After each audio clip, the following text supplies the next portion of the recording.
Hello everybody, it's Dana Sullivan, the Stampin' Chick, here with another Make It Monday!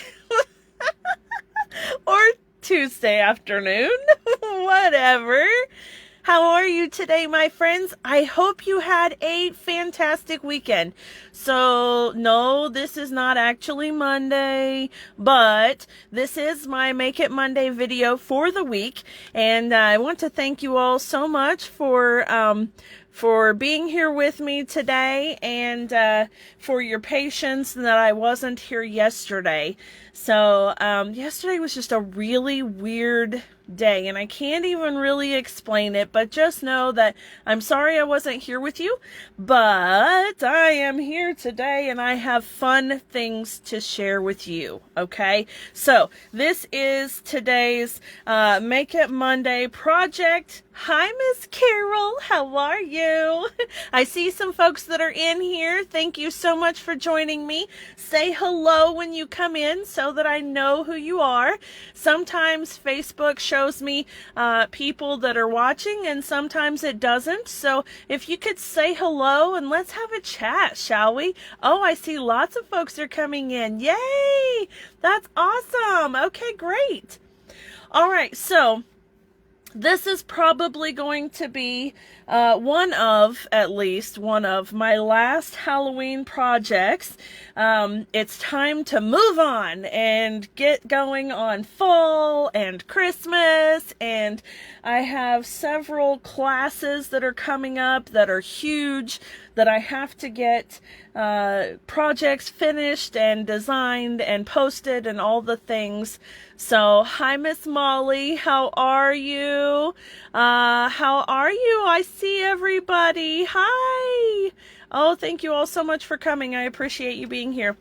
Okay, so, anyway, I've been really busy with 3 big classes and one on the wing, and then samples for a promotion, and so I've been super swamped, but yesterday was the last Monday of the month, and so not only was it Make It Monday, but it was also the Stampers Showcase blog hop. So this is the project that I had shared for the Stamper Showcase blog hop, and that's over on my blog. So you can go to thestampinchick.com and see the post that was there yesterday and follow the hop, and there are some absolutely beautiful projects in there. The theme for this month was fall, autumn, and Halloween. Yay! And I am a big Halloween fan, so naturally I had to go the Halloween route. Alright, so I wanted to share this project with you, and I wanted to make sure that I was able to come and do it live. Because, not only because it was Make It Monday, and I typically do a live on Monday, but because there's fun technique going on here on this card that I really wanted to tell you about. So, anyway, I hope that you guys will forgive that this is Tuesday instead of Monday, and you'll be happy to hang out with me for a little while and make this beautiful card, okay? So I'm starting out with the Frightfully Cute Stamp and Die Bundle. We're going to be using the Happy Halloween to You stamp. I'm also going to be using, pry it open, the dies. I'm using the Fabulous label here. I'm also going to be using the spider web, and then on the inside of the card I have the spider and the bats. All right, so I'm going to be using those as well. And I wish that the bats or something at least had a die with it too. I kind of miss that the bat doesn't have a die, but that's okay. We're not going to die cut anything on that end, so it really doesn't matter. I'm also going to be using pumpkin pie ink. I'll be using the Checks and Dots embossing folders. I'm actually going to use the Checks one, not the Dots one, but you could do this same technique with the Dots one. I'll be using the matte black dots for embellishments. I'm also going to use some of that black and white twine from the Playful Pets trim combo pack. And I will need a couple of dimensionals, so I'm going to use my black Stampin' dimensionals because I still had these out with all of my Halloween treats projects. So I'm going to use those. Okay, let me show you the paper goods you're going to need. This is thick basic white cardstock. So anytime I'm using basic white as a card base, I like to use the thick version because it's nice to have that extra support. This is 4 1/4 by 11 inches, scored at 5 1/2, and that gives us our nice card base. I have a piece of basic black cardstock that was originally 4 by 5 1/4, and I die cut it using the largest scalloped contours dies, and this one will go right over the top like that.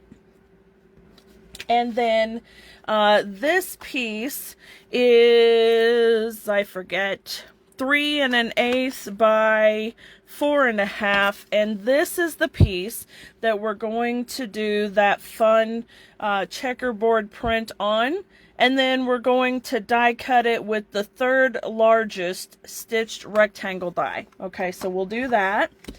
And then I have a black glitter paper die cut spider web because it is so cute. I love the black glitter on that spider web. I think it's just so nice. And, you know, if you like a little bit of glimmer on your projects, then it adds just the right amount and you don't have to do any real work for it. So I love that. You're also going to need... Uh-oh, I think I've lost a piece of paper. You're going to need a strip of basic white cardstock to die cut that long label, and I will tell you about my sentiment here in just a second. Let me see if my paper, there it is. Okay, and then I have 3 strips of Designer Series paper.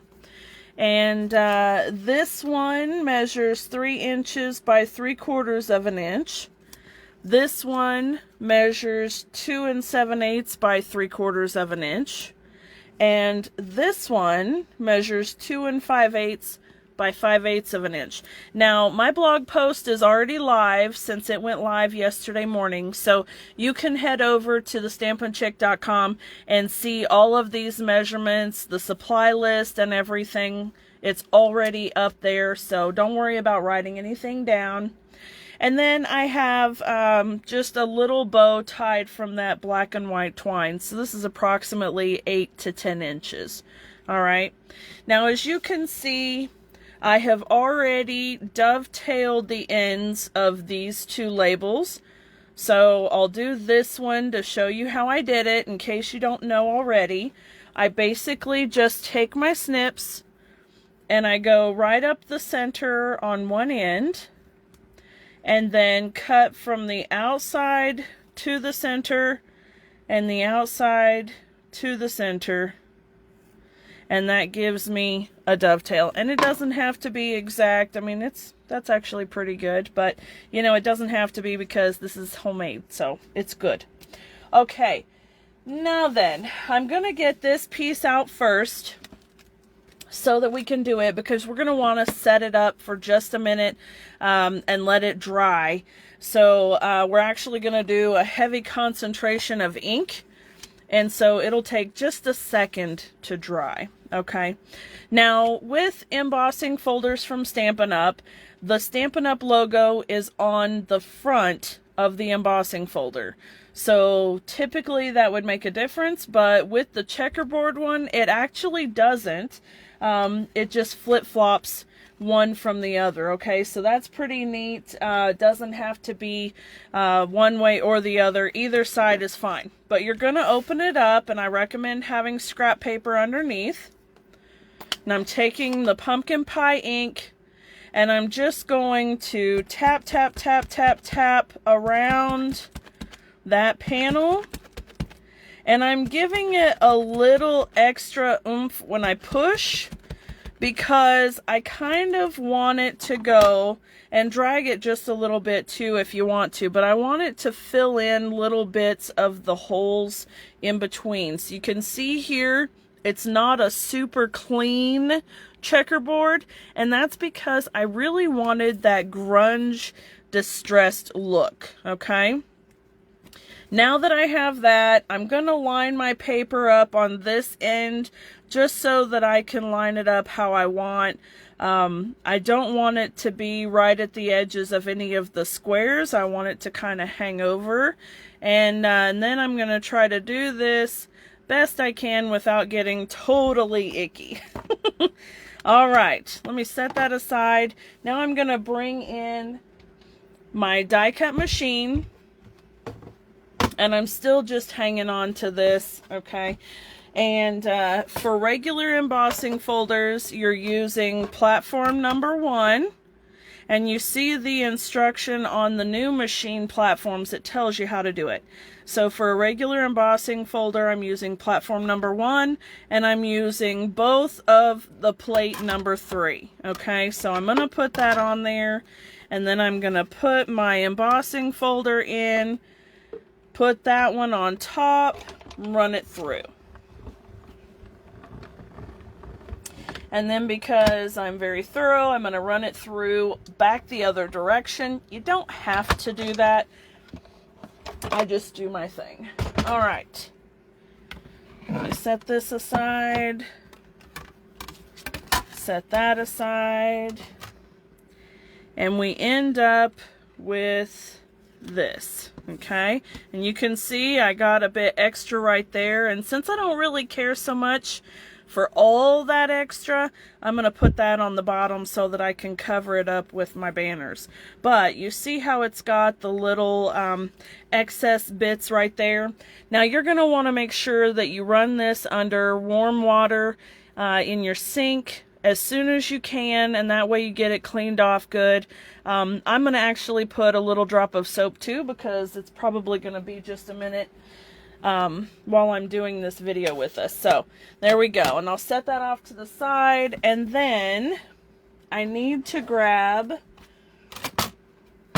the thin shim as well and the rectangle stitch dies. And I'm going to be using the 3rd largest. So we'll go 1, 2, 3 right there. And that's going to be the die we use for that. Okay. But let's do a little discussion about that sentiment beforehand. Give that paper just a second to dry. Okay, so on my sentiment, this is not just Memento black ink. It's actually embossed, and I don't know if you're going to be able to tell that it's got a little bit of a glossy sheen to it. And that's because I embossed it with clear embossing powder. So this is a fun little trick that you can do anytime you want any color of embossing. And so what you would do is you would stamp your sentiment in Versamark ink first, and immediately stamp it again into whatever color you want to use, and then stamp it on the paper, and then use clear embossing powder over it, tap it off, and heat it up and emboss it just like you would any other thing.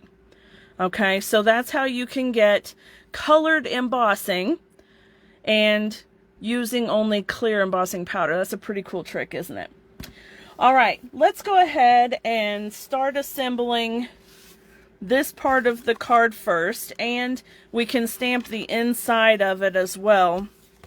So let me get some Stampin' Seal right here on the black layer, and we're just going to layer it directly onto the card base itself. Okay, just like that. And then I need the stamp set, and the spider. My blocks are dirty. Like I said, I have been working hard on some classes that are coming up. So one of them is coming up this Saturday, the 30th. It is the Love Santa Tag Kit. And I'm going to turn this inside out because I want the spider to sit way up here at the top edge of the paper. So I have the Love Santa tag class, and that one is this right here. It's got 12 beautiful tags, 3 each of the 4 designs. They are really nice, big tags. So you can see, here's one of them. I mean, they are huge. They are really nice tags, and they're a lot of fun. And then I am also doing a mock-up of a way to use the tags as cards. So this is part of the class, and it's going to be a lot of fun. And for those who aren't local to me, I will be doing a PDF tutorial for the alternative card options as well. So it's a lot of fun. And if you're not local, all you need to do is purchase the Love Santa Tag Kit from my website and use the host code from the event page, which I will put it in the description of this video as soon as we get off here, okay? And if you'd like to do it, you can. And so you would just purchase the Love Santa Tag Kit from my website using that host code, and then I will send you that PDF tutorial for free. Okay, so that's pretty cool. Alright, I'm taking the little bats here, and I'm just going to put a couple of them right there on the side, just to dress up the inside a little bit. Okay, and let me clean that stamp right quick. And again, I'm just buying a few seconds here for that paper to dry. Alright, and then after that, I have a Whimsy and Wonder class kit, a product-based class kit to go. And I will be doing an in-person and to-go version of that class. So that's going to be a lot of fun, and that will be next month. And what, the 16th maybe? Let me take a look here. I believe, no, the 20th. I think it's November 20th. And then the Peaceful Place class will be on December 11th. So anyway, I have a lot to get done, and it's been a lot of fun because those are all super, absolutely fabulous product collections. So it's a lot of fun to work with them. Alright, I've given the paper just a minute to dry, and now I need to die cut this. So I have my platform 1, my shim 2, and then both of the plates. Okay. There we go. And then the die cut machine. Here we are.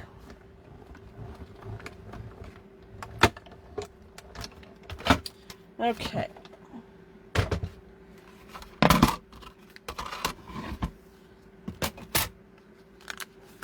And this is going to be a snug fit, so you'll leave a tiny little trim behind, which is nice. You could actually use this for something else later. It'd be really neat to add a little frame to something. See? If you glue it down, it adds just a little bit of color, and then you could add a little something something in there too. I think that's fun. We're not going to do that today, so we'll move on from that idea. Okay, now I'm going to go ahead and attach this piece, and remember, I'm going to put the darker section down so I can cover it up. I got a little bit heavy-handed right there. My ink pad grabbed the embossing folder. So I will put it this direction, and that way I can kind of hide it, and the rest of it looks fabulous. All right, there we go. Now we're going to take the 3 banners, and we're just going to layer them up together. I think I want it right about like that. And I want to attach and adhere, and let's see, we'll do a little here, a little here, and these are going to be glued directly to the card base, so you can put adhesive over the entire back sides and it'll be just fine. Alright, there we go. And then we'll give them just a little bit here to attach to the card itself. Alright. Now then, I'm going to cover up most of that section that I don't care for. So just like that. Super cute, right? And then bring in the black dimensionals. And I want to put one of them behind the spiderweb center and one in front. Let me get this one on before I take the backing off. There we go. Just like that. And then this is going to go right here, and we just want to make sure it stays within the confines of the card. So I'm giving it a nice little press, and then we're going to add dimensionals to the back side of our little banner here, if I can talk. Now, as you can see, I've got dimension behind and dimension ahead. So this is 2 layers of dimension right here, right? So when I put this on, I need to make sure that I have 2 layers of dimension over here as well. So I'm not actually going to put anything on this side, but I am going to put 2 dimensionals right there. And I don't need the little ones. I need the big ones. So I'm going to layer them stacked on top of each other just to make sure that they are the same height as the other side. Okay, because we don't want it wonky, we want it to be even, right? Alright, there we go. Now I can take the backs off of this one and this one. And we're going to line them up. That looks almost straight. There we go. All right, got it. And then just a little glue dot rolled up into a tiny little ball right here on our bow. And then we'll stick that down just like that. Now you can trim the tails of your ribbon if you want to make sure that they kind of stay within the confines of the card as well. There we go. And then the last thing that we need to do is get our little matte black dots and add a little bit of embellishment. Okay, so we're going to take this one here and put it up here. Put one over here and put one down here, just like that. All right, there we have it. Super cute, right? I absolutely love it. Now, how did I embellish the front? Well, of the envelope. Well, I took that same technique on the flap so that it matches. And then I put a couple of spiders here and a couple of the bats here, so it matches the card. Now, you're thinking, well, there's going to be a stamp here. Yes, there is. And it's going to look like the spiders are dangling down underneath the stamp, right? So if the stamp's about that size, let me see if I can do it with my fingers out of the way. My stamp will be about that size, and my spiders will hang down below. Isn't that cool? It's going to be awesome. All right, so that's how you can design your envelope to coordinate with your card. And this is going to be a lot of fun to get in the mail, isn't it? So fun. All right, friends, there you have it. A super cute, super fabulous, spooktacular, frightfully cute Halloween card that is perfect for literally just anybody. This is great for kids. It's still super cute. It's not too scary. And it's great for your friends and family and everyone else too. All right. Thank you guys so much for spending some time with me this afternoon. I hope that you enjoyed this card. Lots and lots of fun. And listen, you still have time to get this bundle. Now, you're not going to get it and have time to get cards made and get it sent to someone by Halloween, but you can get it now and have it in your collection so that you can use it and get a jump start on next year's cards. All right, friends, thank you so much for being here. Thank you for watching. Thank you for following me too. I appreciate each and every one of you. Until next time, my friends, I hope you have a super spectacular day. Have a wonderful, wonderful afternoon, folks. And until next time, bye for now.